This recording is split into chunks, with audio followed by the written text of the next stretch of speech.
جو بھی دینی ادارے ہیں، دنیاوی ادارے ہیں، فیکٹریاں ہیں، دکاندار ہیں، یہ سب کے سب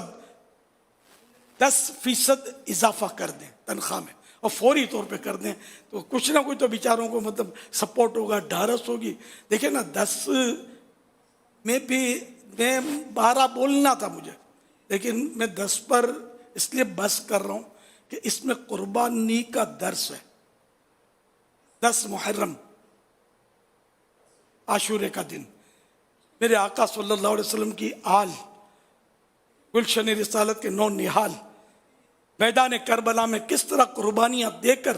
اپنے خون سے تاریخ رقم کر گئے قربانی کی۔ تو 10 میں قربانی کا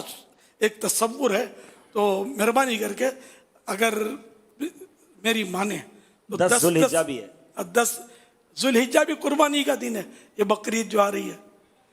غریب و سادہ اور رنگین ہے داستان حرم، نہایت اس کی حسین ابتدا ہے اسماعیل۔ حضرت اسماعیل علیہ السلام ذبح ہونے کے لیے تیار ہو گئے، بغیر ذبح ہوئے ذبیح اللہ کے لقب سے ملقب ہوئے، اور امام علی مقام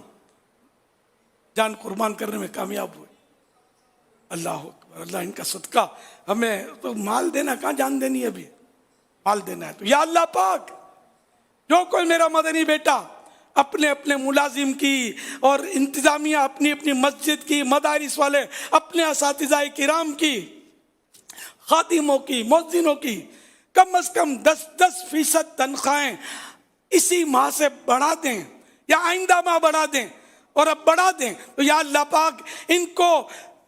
ان کے ایمان پر استقامت کی مہر لگا دے، برے خاتمے سے بچا، اور ایمان پر تیرے محبوب کے جلووں میں موت نصیب فرما، اور جنت الفردوس میں بے حساب داخلہ عطا کر دے۔